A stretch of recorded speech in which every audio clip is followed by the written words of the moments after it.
Paulo at Kim, pinalagan ang peking event. Binisto ang fake post. AI-generated pa raw ang promo voice over. Princess treatment ni Paulo kay Kim. Sa pool sa litrato. Cycle 1 ang seryeng The Alibi. Tapos na. Pero Kim Pao chemistry, umaapaw pa rin. Tara, kwentuhan muli tayo.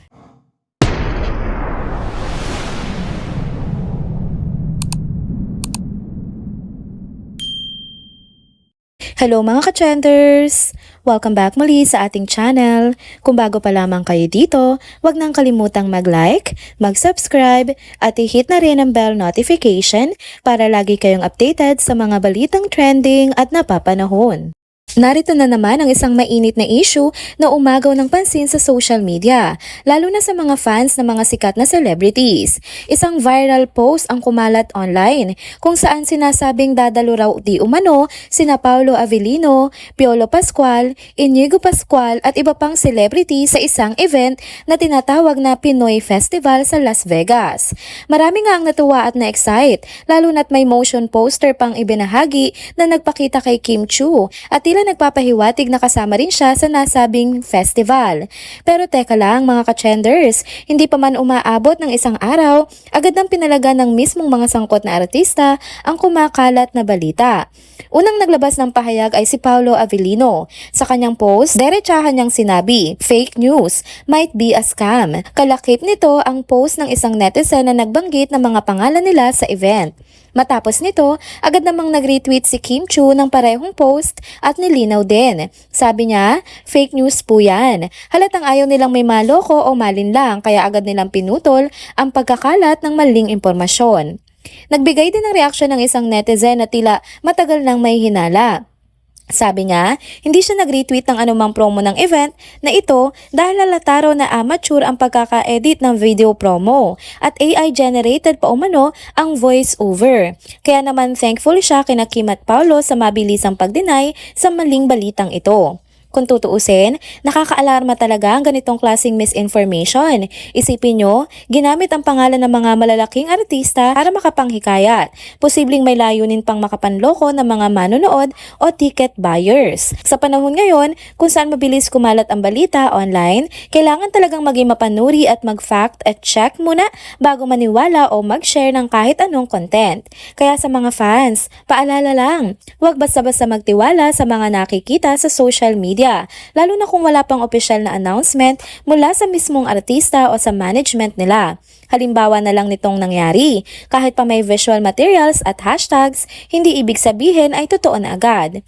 Sa kabilang banda, kahit fake news ito, nakakatuwang makita kung gaano nga kalakas ang suporta ng mga fans sa mga paborito nilang artista. Sa simpleng pagbanggit lang ng pangalan ng Kim Pao at ng iba pang sikat, nag-trending agad ang poster na ito. Pero syempre, hindi natin gusto na ginagamit ang kasikatan ng mga ito para lang sa panloloko.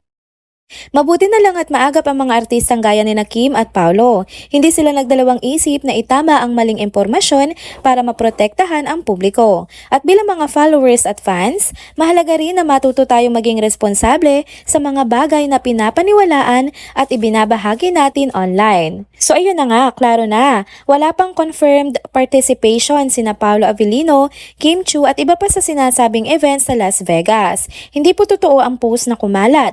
Kaya sa susunod na may makita tayong balita, lalo na too good to be true, i-double check muna natin bago tayo magpadala sa hype. Abangan natin ang mga tunay na announcements mula mismo sa kanila o sa kanilang management. Dahil kung meron man silang upcoming events abroad, siguradong bongga at legit yan. At siguradong ipapaalam nila yan sa atin ng maayos.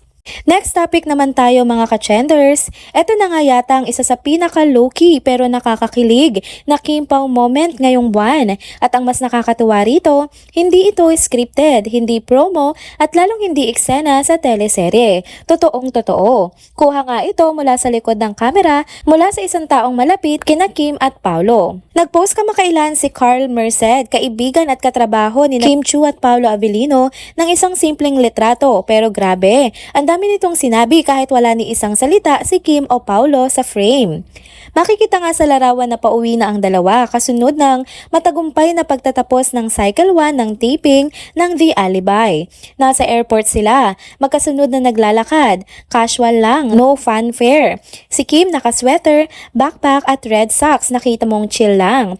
Habang si Paulo, tahimik na bitbit hindi lang ang sarili niyang mga gamit kundi pati ang mabibigat na maleta at case na ayon sa mga fans ay mukhang pag-aari nga ni Kim Chiu. At ayun na nga mga ka-chenders, princess treatment unlocked.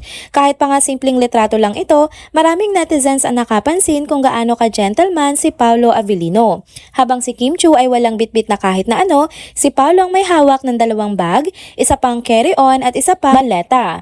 Ang tanong ngayon, sinong lalaki pa ang gagawa nito kung hindi ka espesyal sa kanya? Ayon pa nga kay Carl sa kanyang caption, eto lang daw ang nakuha niyang larawan sa loob ng 16 na araw ng taping nila. Ang kuhang ito ay stolen pa raw pero aminado siya. Kinilig nga daw siya ng sobra. At sino ba naman ang hindi? Yung vibe ng larawan, tahimik pero sweet. Walang kaartehan, walang pilit, pero ramdam mong may malalim na koneksyon ang dalawa. At ang nakakaaliw pa rito, nakatag ang kanta ni Sarah Geronimo na I Just Fall in Love Again. At dito na nga nagsimulang magwala ang fans sa comment section. Para raw silang nanonood ng isang real-life teleserye na unti-unting nagkakalaman. Ang iba, you know when you know din, yung tipong kahit walang label, alam mong may namamagitan. Ang dami ring nakapansin sa ganda ng samahan ng buong team. Kung si Carl na kaibigan nila ay ganito ka-invested at kilig na kilig, ibig sabihin may genuine bond talaga ang nabuo sa loob ng halos 3 linggo ng taping. At kung mas ganito kainit ang off-cam connection nila, aba ay siguradong mas lalalim pa ang chemistry nila sa mismong palabas. Ang mga ganitong sandali, yung mga hindi inaasahang snapshot ng reality, yan ang talagang tumatama sa puso ng mga fans. Kasi hindi ito pa cute, hindi ito pa showbiz. Isa lang itong simpleng sandali ng pag-aalaga, ng malasakit at ang hindi matatawarang koneksyon sa pagitan ng 2 taong lalong nagiging malapit habang tumatagal. At habang wala pang opisyal na pasabog mula sa kampo ng The Alibi, sapat na muna itong isang litrato para mapatili ang mga supporters. Dahil minsan, sa likod ng mga simpleng lakad sa airport, may kasamang kwento ng pagtitiwala, respeto at marahil, pag-ibig.